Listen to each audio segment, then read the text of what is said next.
Okay, we'll get started. Good afternoon, everyone. As many of you know, my name is Prue Klein and I'm the Marketing Coordinator here at Wine Communicators of Australia.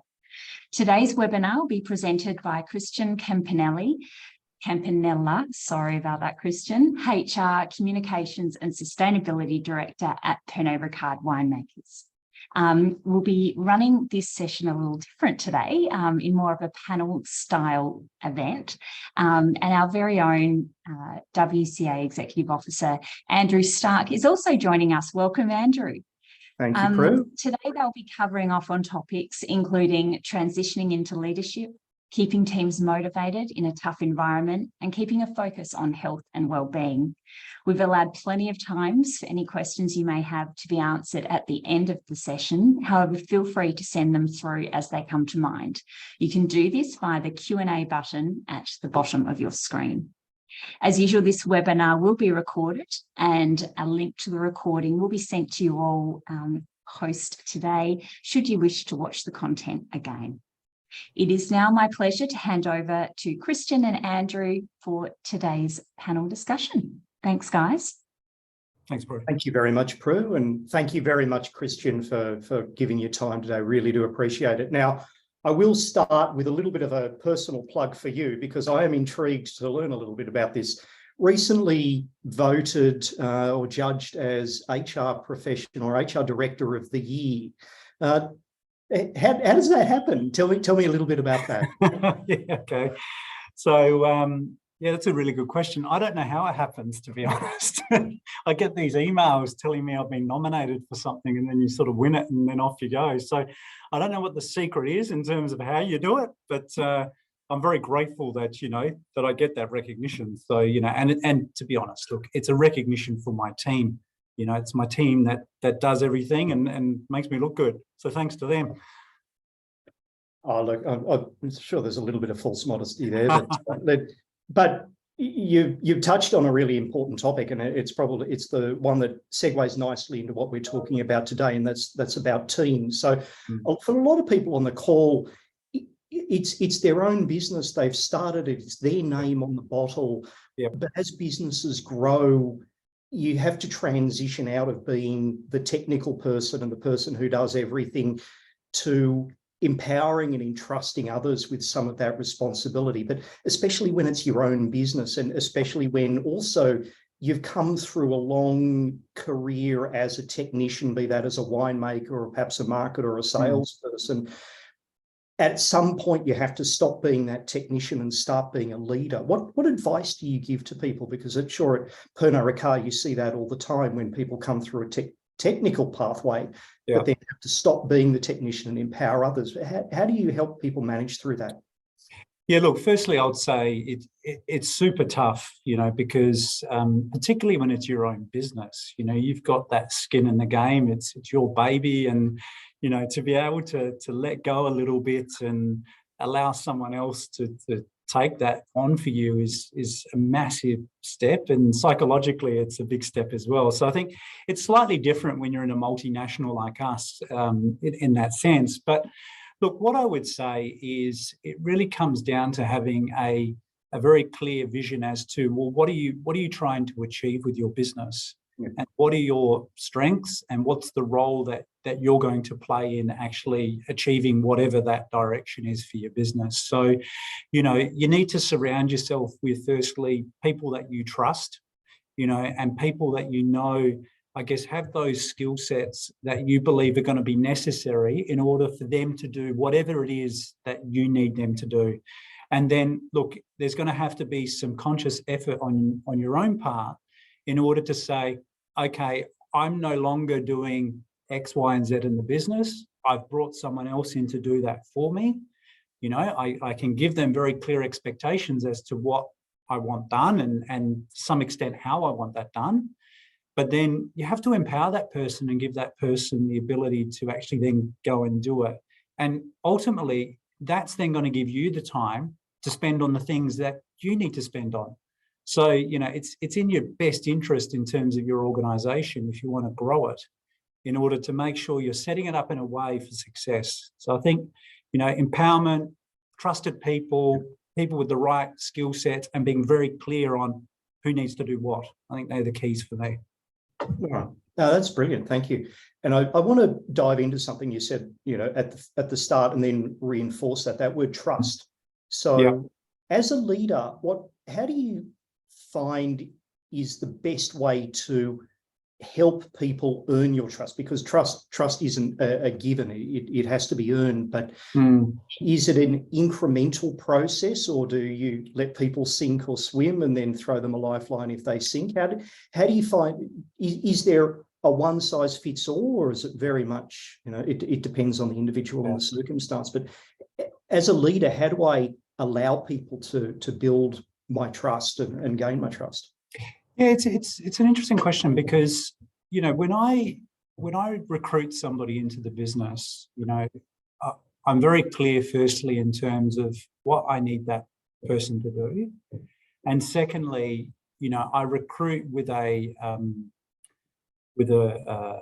mindset around how will that person integrate into the business. So what are their values? What are their behaviours? How do they present themselves?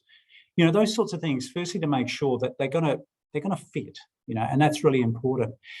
And then the way I then work is, when I bring that person on board, I actually do start from a position of trust, because I've recruited that person with the view that I believe that person is capable, they have the skills to do what I require them to do, and I'm going to give them that guidance in terms of what I expect and so forth, but I'm going to trust in their ability. I think there's a second part to it, though, which is when someone's new to a business, obviously they're still learning, they're still getting to know things, and there's an element of, I guess, coaching and induction that you need to do with that person. So, you may need to hold their hand along the way when it comes to certain decision points, or them having to just bounce things off you at the beginning.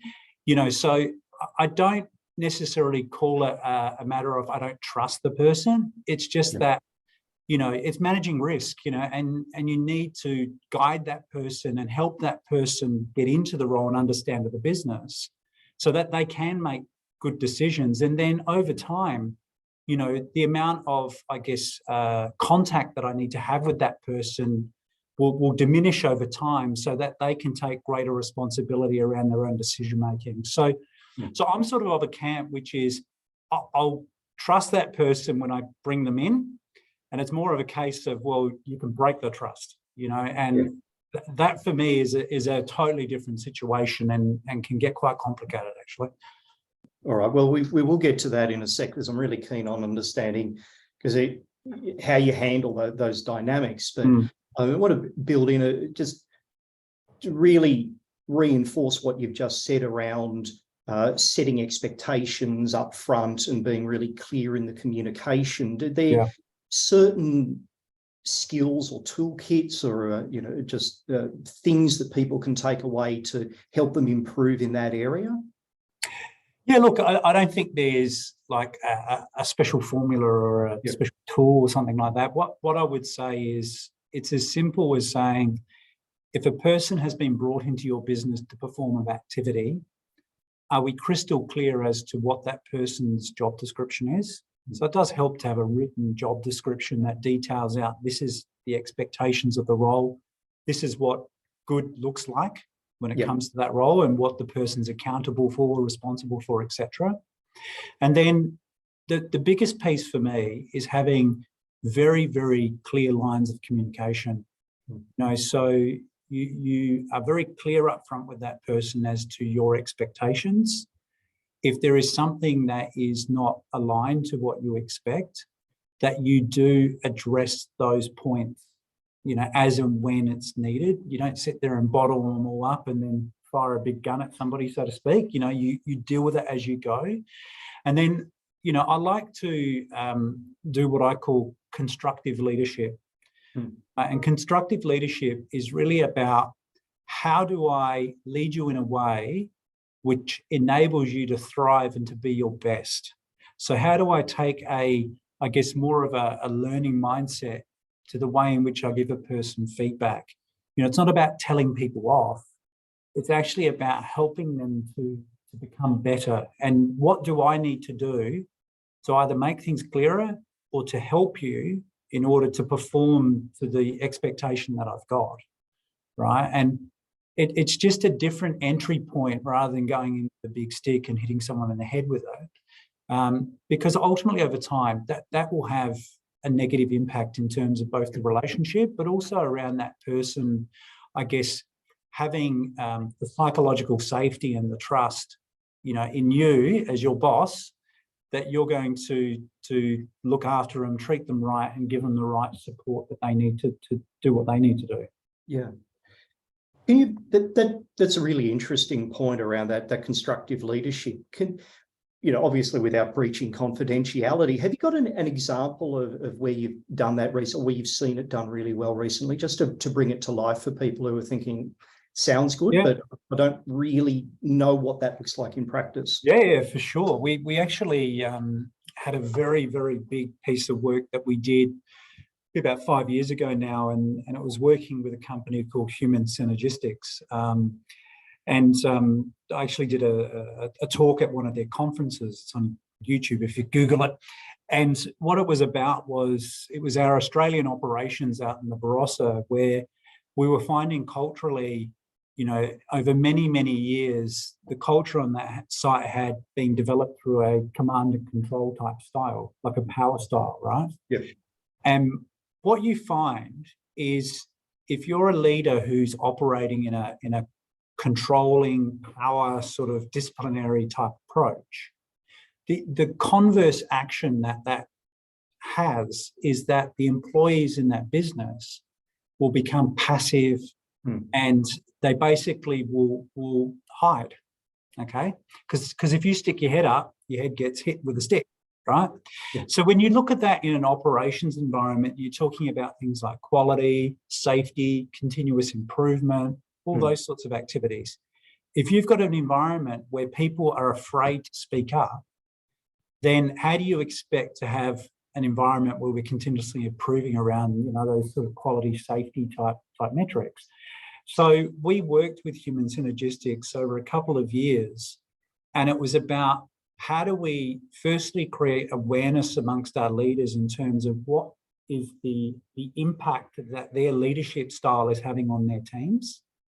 And then secondly, working very closely with them around, how can you adapt that style to use more constructive leadership behaviours and just approaches in order to improve that relationship and to create an environment where people will be willing to put their hand up and call things out, because they know the way in which, the manager's going to respond is from a positive angle sort of thing.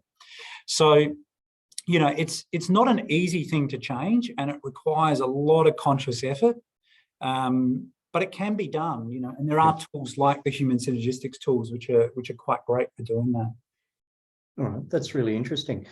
Now, we talked a little bit earlier about having those tough conversations, and you just had an example of them. But so when you got to that point where things aren't quite working the way you hoped, how do you approach those? What is there some tips and thoughts that you can provide people on how you really effectively manage a short-term issue but still have a really good long-term relationship?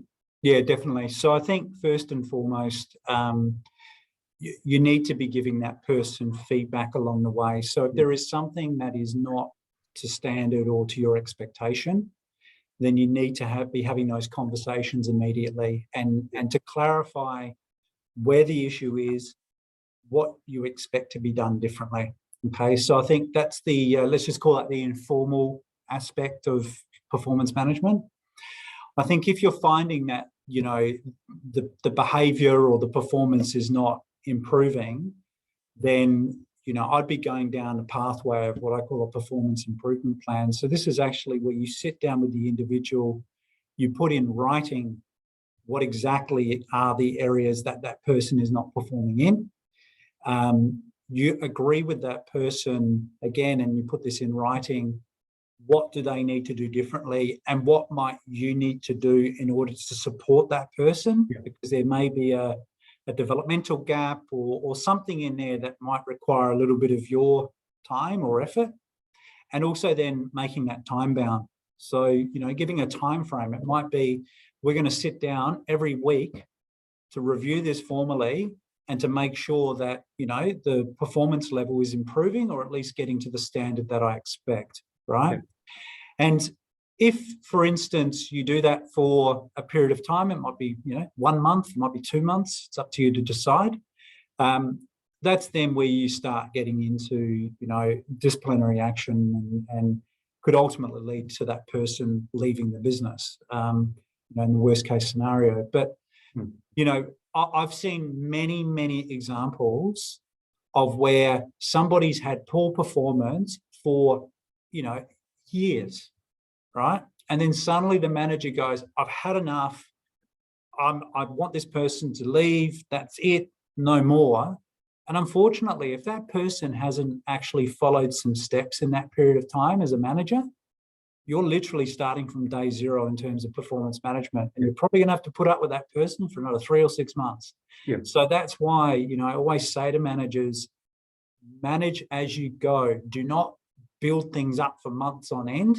Make sure you deal with that as and when it needs to be dealt with, because otherwise it's going to be a thorn in your side.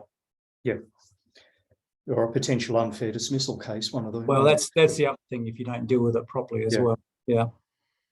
All right, we're going to change the tempo a little bit just to get us back on a positive footing. But look, the reality is that those hard conversations has to be had.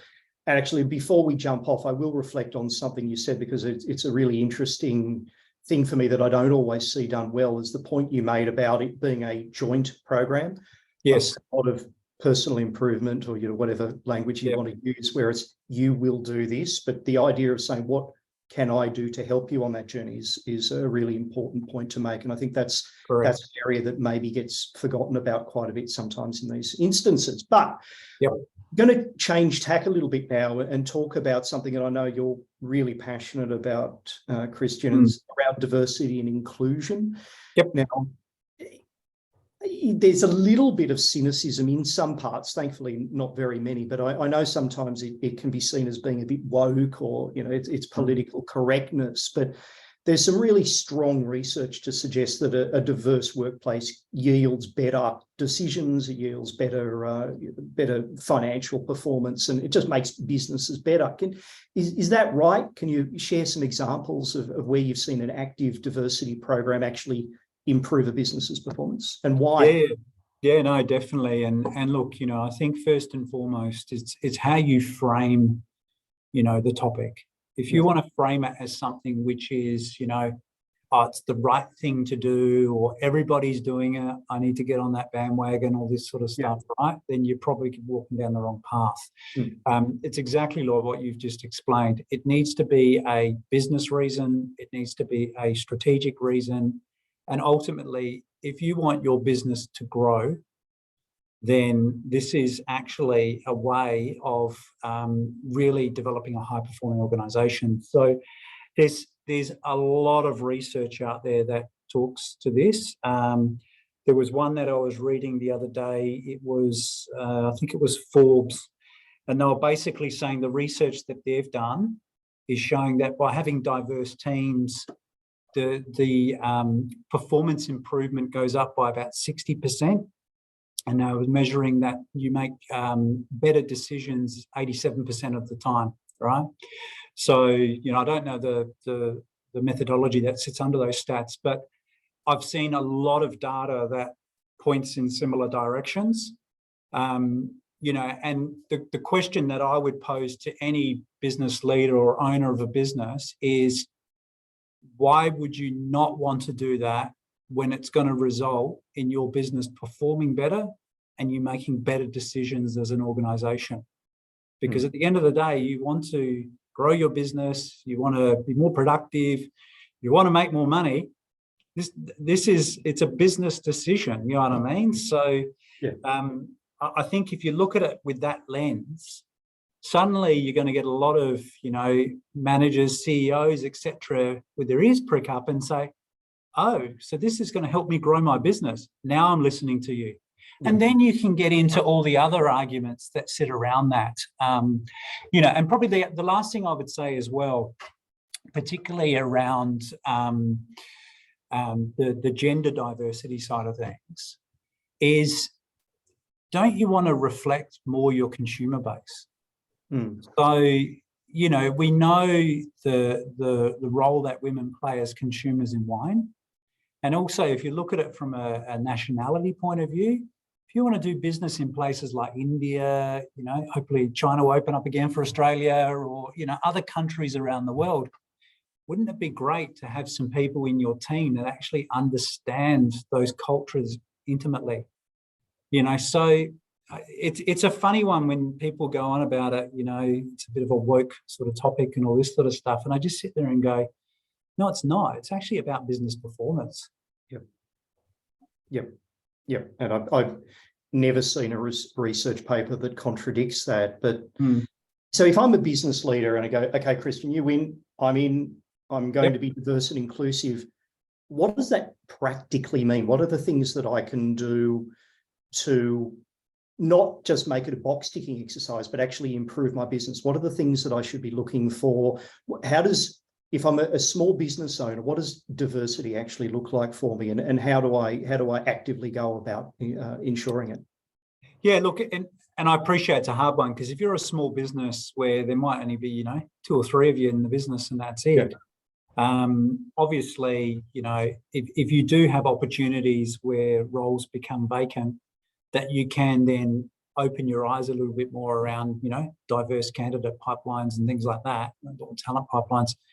That's easy wins, that sort of stuff. What I would say though is there's a lot of, I guess, resources out there, whether it's through the Workplace Gender Equality Agency, or, you know, you've got organisations like the National Australian Women in Operations, so NAWO is another one, that run a lot of these sort of, I guess, programs for businesses that do give them tools and tips and access to different, you know, resources and people and stuff like that, that you can then get to learn more about the topic itself. I think that's firstly what you need to do, is get to learn more, get to understand more.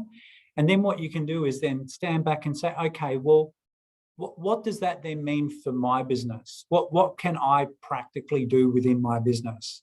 Because, you know, if you look at a business like Pernod Ricard, you know, we're a large organisation, and therefore we've got a lot of resource, and we do a lot in this space, right? But that's the benefit of being a large organisation.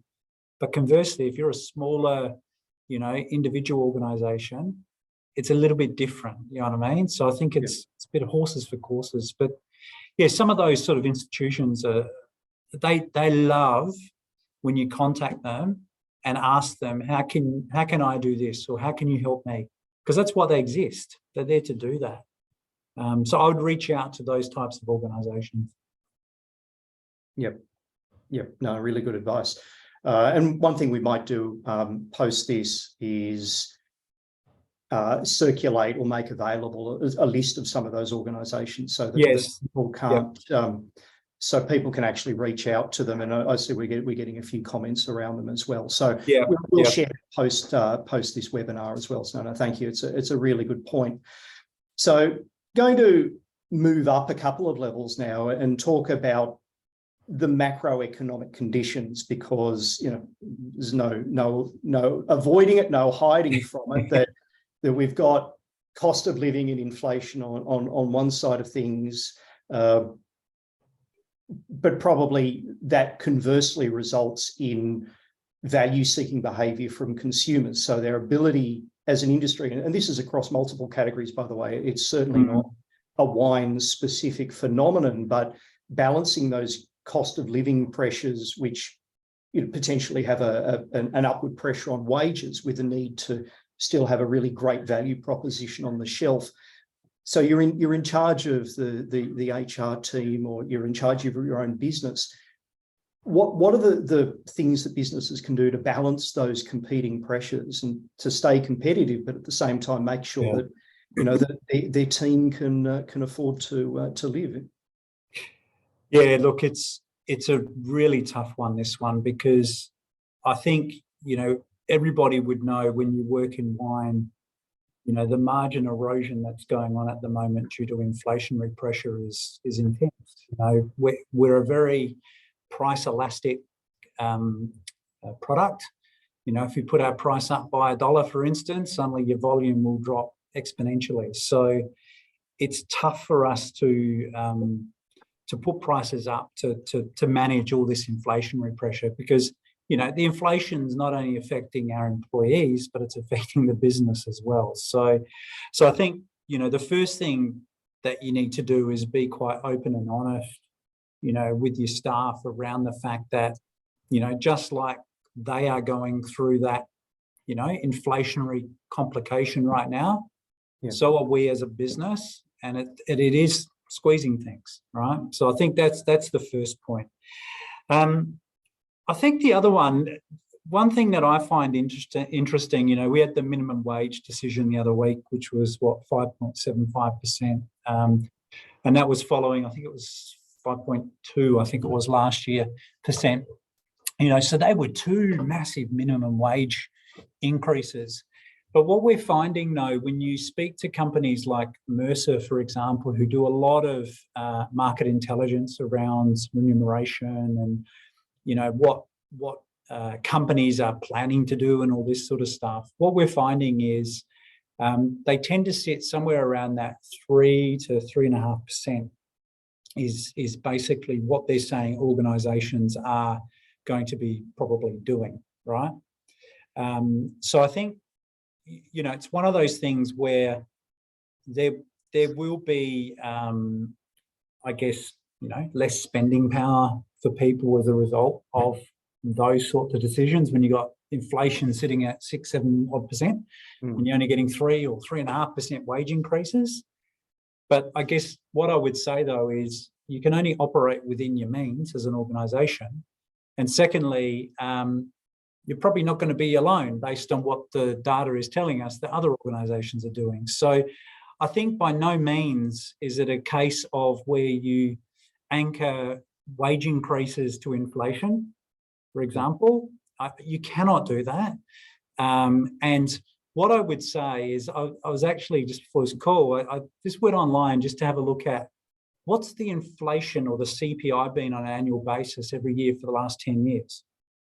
And if you exclude the last year and this quarter, it's been sitting somewhere between about 0.8 and 2.9%, right? And I can tell you over the last 10 years, I haven't been giving 0.8 to 2.9% pay increases. They've been a lot higher than that, right? So, this is what I mean about not anchoring to inflation, because sometimes it works very well.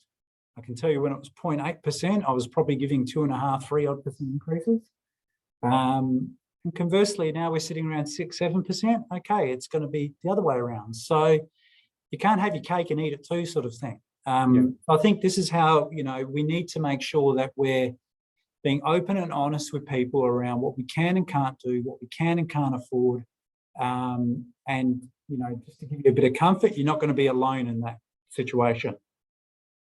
Yeah, no, that's a tough conversation, but the business can, you can't, send a company broke by being overly generous. But the converse to that is that sometimes other areas of discretionary spend, marketing, sales, promotions, and things like that have to be controlled and have to be cut back. So how do you keep a team motivated in those conditions where you've got cost of living and inflation and it's putting pressure, so discretionary spend, travel, some of the, let's call it the fun stuff, has to get curtailed? What are the things that you found successful in keeping teams focused and motivated in those conditions? Yeah, look, that's a great question, because the same happens on all the other spending items.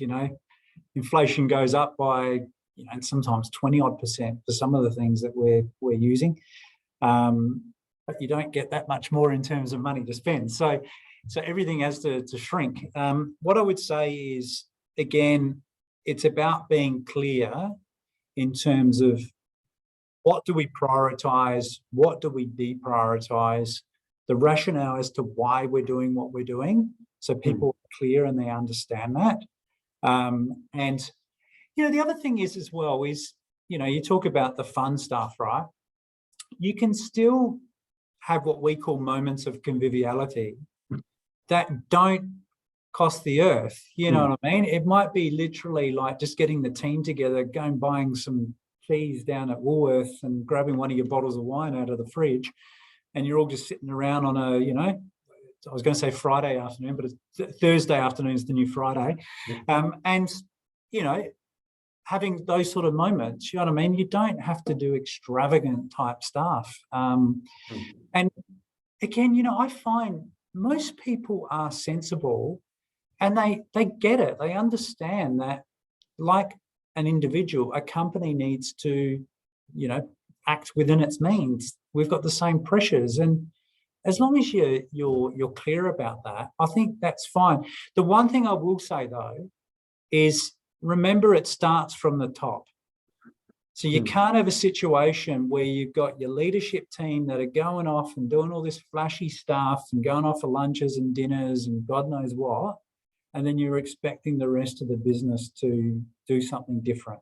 So you need to lead from the top. You need to set the tone and the behaviour from the top, because otherwise, that's just wrong. If you're doing one thing and expect something else from everyone else. So I think that needs to be part of it too. And that's an incredibly important observation. And it's this overall consistent theme of clarity of communication is coming through, no matter what we talk about, that's there, that leadership modelling. Can you just reflect on the importance of that and what you've seen, both good and bad, from a modelling point of view, and making sure that leaders really keep that focus on walking the walk, to a hackneyed phrase? Yeah, no, definitely. It's not too dissimilar to what I explained earlier around the Australian operations example, where, if you as a leader set the standard in terms of how you expect, the culture, the behaviour, and just the way in which the organisation operates, right? And if you're not leading by example, then it's, in my opinion, it's okay for an employee to say, well, if they can do it, why can't I? Right? Because quite frankly, what response can you have to that question if you're doing something which is at odds to what you expect everyone else to do? So I think, leaders are, and their behaviour is in effect a mirror of the way in which the rest of the organisation is going to operate. So it's not rocket science. If you want your business and your people to operate in a certain way, well, then you demonstrate that and you lead and show them how you want it to be done. It's a very, very simple concept. Yep. No, good words. Thank you. Okay, going back to the topic we were talking about one before around making sure that what we're doing in the workplace isn't necessarily compromised by some of the external pressures. Yeah. As leaders and as managers, our number one job is to get people home to their families safely every night. Everything else, in my view, is subordinate. Controversial, but I'm going to go with it. When times are tough, and sometimes you can see some elements of work health and safety, or health and safety spending as being potentially discretionary, how do you keep focus on that critically important area where everything else is really tightening up? What are the things that you've found successful? Yeah, look, I'm of the same opinion as yourself, Andrew. Safety is absolutely number one. Our people need to go home the same way they turned up, full stop. And again, as you said, when you're in an environment where there's cost constraints and so forth, it's very easy to cut, those sort of health and safety type initiatives within a business. I guess what I would say conversely to that is, firstly, if you want to have an organisation that has a safety first mindset, again, it comes back to, walking the talk. How do you demonstrate that? And it's not just through the money you spend, but it's you as a leader. It's the old adage, what you walk past, you accept, right? So if you're going to walk past something that is unsafe, it's not right, whatever it might be, then you're sending a message out there that says that's okay. Right? So I think that's point number one for me is you know, you need to walk the talk. The second one is, God forbid, if something happened in your organization that went pear-shaped and you severely injured or you killed someone, yep. I can tell you right now, the cost of that, both personally and as a business, is going to be a hell of a lot more than probably, you know, trimming along the edges of your budgets and so forth. So, you know, so if you look at it just purely from a carrot and stick perspective, from a risk point of view, it's huge, you know. And if, as a director of an organisation, you can go to jail. You know, let's be clear with this, let alone all the fines and so forth.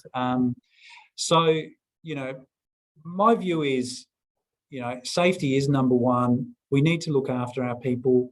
The laws in this space are getting stronger and stronger, both at a federal and state level. And only recently, in the last year or so, you know, they've tightened the laws, particularly around what they're called, what was it called, psychosocial health. So that's mental health.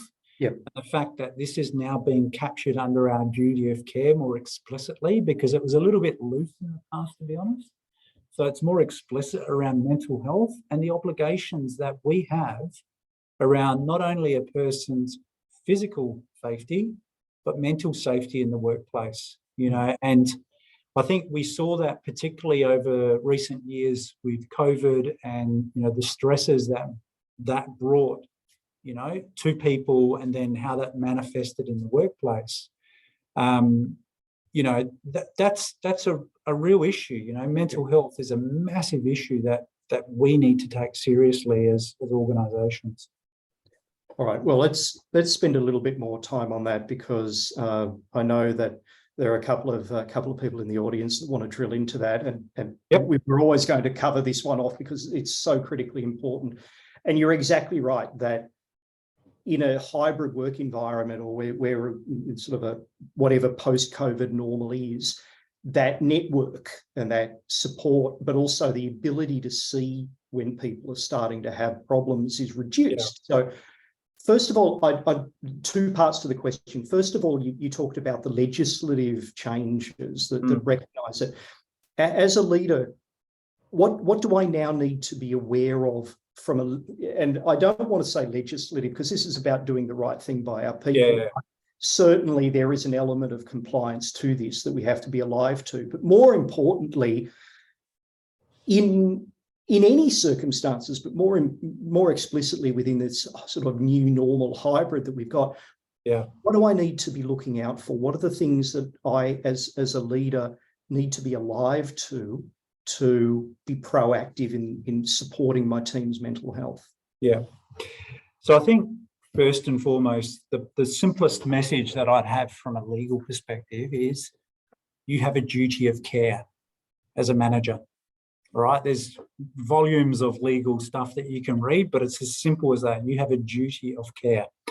And I think it's section 19 of the Act from memory. So, you know, if you just think about it in that simplistic sense, that when somebody comes to work in the workplace, you have a duty of care that they're going to be safe. And whether that's safe in terms of physical harm or mental harm, there is no difference. Okay. So if you then work back from that and you say, okay, if I look at my organisation and my workplace, do I understand the risks? Do I understand where there is the potential for harm to an individual within my organisation? And if you can't answer that simple question, then you've probably got a big problem, right? In that you need to understand where the risks lie within your business. And again, physical and mental risks. And what are you doing in order to either eliminate or to mitigate those risks, right? I think on the mental health side of things, this is a very complicated topic, because unlike a physical injury, sometimes you can't see it, right? Or you don't see it until it gets to a very bad place, right? So what you need in that circumstance is, how do you create an environment within your workplace that it makes it okay and a person feels psychologically safe in order to be able to put up their hand when they need help or if they're not feeling right? You know, so in other words, it's not waiting for it to get to such a point that you physically then start seeing it on that individual, but they feel that they have the security within the business and the supports within that business to say, hey, I'm not feeling good, I need some help, or something's going on.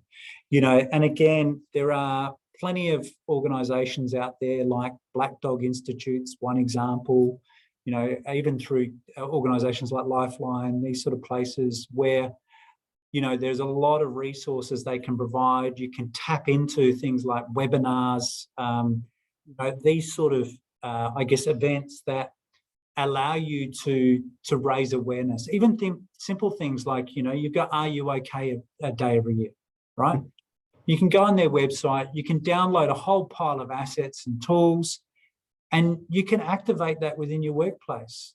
You know, it's about demonstrating that you can speak about mental health here. It's okay to talk about it. We're going to be receptive to it. We're going to, you know, assist you. And I think, you know, if you can create a safe environment where people feel like they can put up their hand because you've raised the awareness, you've destigmatized it, you know, all those sorts of things, then that's going to be great, because then you will deal with those situations before they get to a really, I guess, bad place in that regard. The last thing I'd say is also, it is a very complicated subject too. So you need to know when, you know, you need help to deal with the situation versus dealing with it yourself as well, you know. And I think even doing something as simple like a mental health first aid course, which you can do through organisations like St. John's, that will equip you as a manager to know how can I, you know, deal with a situation.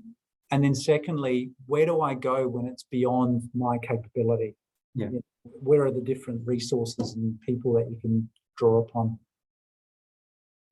Yeah, wow, that's very comprehensive. And again, they're great tips that will include post this, because again, I'm very happy to say, well, probably slightly embarrassed to say that I had no idea about some of those resources being available, you know. And it's quite Australian to say she'll be right, harden up, and all of those things. Yeah, no, exactly right. Exactly the wrong things to be saying in this situation. But going back to your duty of care as a manager and a leader, part of our duty is to accept those limitations and know when we need to find help and additional resources as well. So that's really brilliant advice. Thank you so much. Now, I will finish off because I'm conscious that we need to leave a little bit of time for questions. Probably the last thing I wanted to reflect on is, you know, one of the real attractions and one of the really great things about the wine industry is the degree to which it's vertically integrated and the interdependencies in, you know, whether it's viticulturists, whether wineries, bottlers, designers, all the way through to sales and marketing and our customers. Sometimes we need to have really tough conversations as leaders or as people within the business with people that we need to have really long-term relationships as well. So I'd like to finish off by just getting your tips, what you found really effective in balancing the need to have, and I don't want to say adversarial, but sometimes it can feel that way, with whether it's a winery and a viticulture, whether it's a salesperson and a customer, designers, all of those people that you rely on in the long term. What's a great way of having tough conversations, but at the same time making sure that you can, you know, maintain that respectful long-term relationship? Yeah. It's probably not too dissimilar to what I said earlier around the constructive leadership styles, you know, where, you know, if, like you said, we're a highly vertically integrated business where, you know, we need to work as a collective, and as one, in order to succeed, right? And you need to ensure that you've got relationships that are built on trust, honesty, and it's one of those things where you're always going to have times where things are tough, where you may not meet eye to eye, or even if you look at recent years with weather events that we've had in vineyards with growers, and these sorts of things where, quite frankly, it's absolutely devastating, some of the stuff that's gone on. And we just have to be transparent and honest in our communication. And it's probably what I like to say is, have no surprises. You know what I mean? Like, keeping constant contact with people in your supply chain in terms of where your business is at, what is your direction, what is your strategy, what are your challenges, what does that maybe mean for them, and don't have any surprises, because I think none of us are stupid. Like, we know that there are challenges that we need to deal with, right? And 9 times out of 10, people are not surprised, but I think what they value is to understand, okay, this is what it means for the now and then, but then this is what it looks like in terms of the longer term, and having that honesty around that. And if that longer term also means that there is no ongoing relationship or whatever it might be, again, you have to be honest around that sort of stuff, because if you're basically feeding someone, in part of my language, bullshit, they're going to absolutely go bananas at you when the truth comes out later, more so than probably if you were just truthful up front and honest and did it in a respectful way. You know what I mean? We're all adults here. So, I think you do need to enter into these sort of discussions as with a mindset of, it's a true partnership.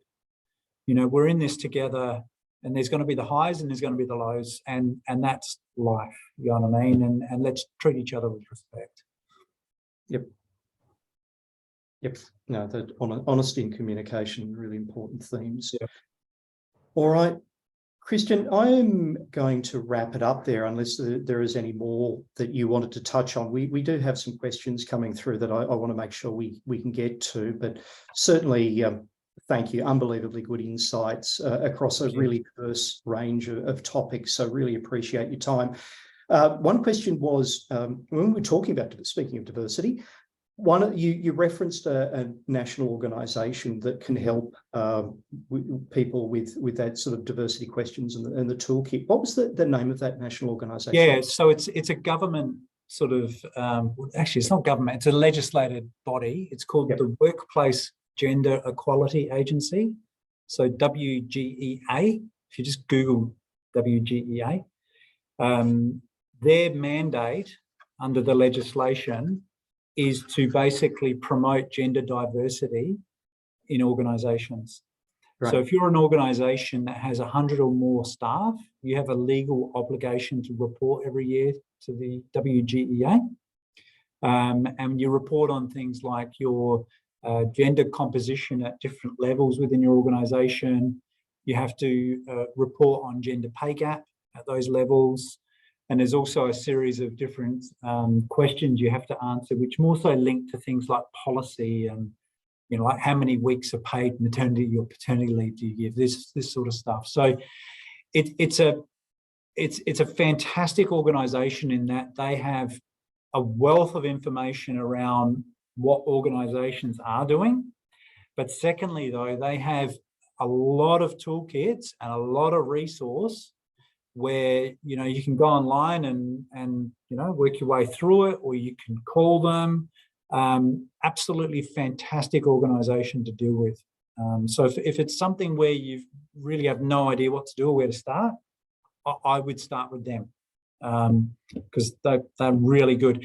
And sorry, just one point to raise on diversity is, when you're going on a journey of trying to build a diversity type culture within your organisation, the easiest place to start is with gender diversity, right? Because it's the easiest to measure, it's the easiest for people to understand, you know, and people get it, right? But what you'll find is that the behaviours and the I guess the approach that you take in order to implement that within your organisation, it's exactly the same behaviours and traits and so forth if you applied it to nationality, cultures, you know, sexual orientation, whatever it might be. Yep. It's the same behaviours, which is about inclusion. Yep. So typically, yeah, I would recommend that if people are starting on the journey, start probably with a gender lens first, because that just helps narrow it and make it simple. And then over time, you'll find that you build the culture which actually lends itself to a more inclusive workplace regardless. Yeah. Yeah. No, that's great. Thank you. And I know I note that the language is moving away from diversity towards inclusiveness now, just to highlight that. Yes. Yeah. Yeah. So no, that's really good. Now, another question, which is I'm sure on a lot of people's minds post-COVID, what do you see the new normal looking like? I know it's starting to be in the papers where certain institutions are trying to get people back to the office full time. But where have we landed from not only from how the organisation works, but how you get the best out of the people? How do you see post-COVID working looking like? Yeah, this is a funny one, because I was just reading an article this morning in the AFR actually, which was talking about what different organisations are doing around mandating, not mandating stuff. And I laugh because we talk about post-COVID, but what are we, probably nearly 18 months post all the major restrictions, I think. So it's been a while. So what I would say is there is no new normal. There's just now what is the normal. And Yep. that is that people expect a degree of flexibility in how they work moving forward. Now, there are instances in terms of roles out there where there's less ability to be flexible in the sense of working from home. Yes. Okay, so if you're probably a bit tough for a winemaker. Exactly right, unless you've got some pretty good kit at home. But yeah, so there's, you know, there's things like that, right? But let's think about flexibility in a broader sense. It's not just about working from home. Okay, so to give you an example, in some of our operations areas, you know, we've implemented 4-day weeks, you know, so they're working 4 by 10 hours instead of 5 by 8, right? That's flexibility. We've got some situations where people might start earlier, finish earlier, or start later, finish later, or, you know, all of these sort of different permeations of working hours. So it's not just about working from home. But what I will say is if you look at the data that's coming out from organisations like seek.com.au, you know, the place where you put your job ads on, you know, if you look at the top sort of things that candidates are looking for when applying for jobs, apart from compensation, which always tends to be number one, right? Coming in number 2 or 3 is flexibility, right? So it is what's now being demanded. That is the new norm. And what I would say is think creatively in your organisation how you might be able to provide that, right? On the other hand, though, be very clear within your organisation as to what you will allow or won't allow. Okay, so it's not a free-for-all, everyone does what they want. You've still got a business to run, and you have a right to be able to say what your expectations are. So, you know, like I'll give you an example for our business is we've gone out and we've said to people, we are not a 100% remote working organisation. If you want to work full-time from home, then this isn't the place to be, because we expect that there is a degree of collaboration that's going on that requires a physicality associated with that. But on the flip side, we're not saying that you need to be 100% in the office as well. It's somewhere in the middle. And it depends on your job, it depends on your deliverables. And as long as that's not being compromised, we're flexible, sort of thing. Yeah. So yeah, you have to be really clear with this stuff. Because I think some managers think that, oh no, I have to do whatever somebody says, that whatever the employer wants, I need to give that, sort of thing. That's not the case. It's your business. You can decide how you want it to run. But it's up to you to decide that, because every business is different. So we're back to the clarity of communication point again, aren't we? Exactly right. There's a common theme going on here today. I'm starting to sense that. I am starting to sense that. Yes, as a leader in a business, you have to talk a lot, unfortunately.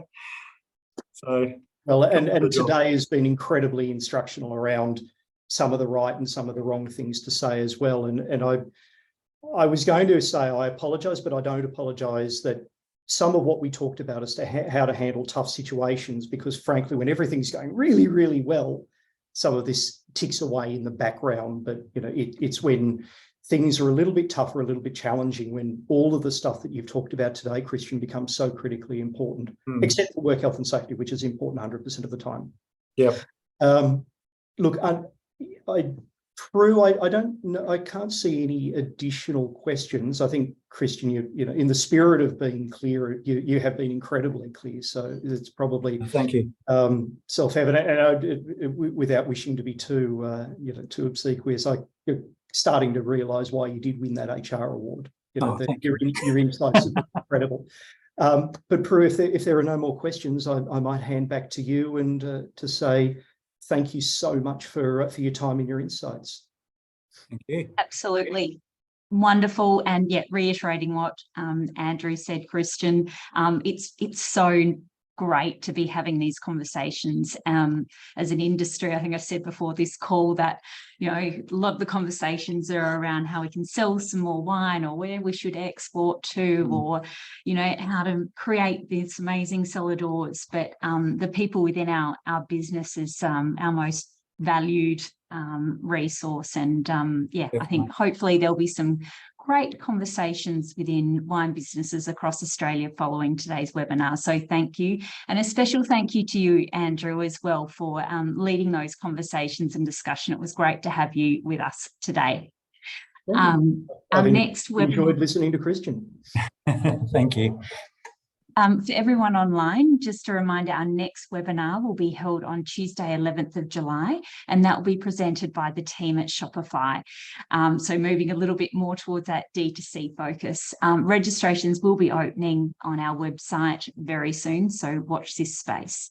For any WCA members, all recordings from previous webinars are housed under the education section of our website, so feel free to have a browse and watch in your own time.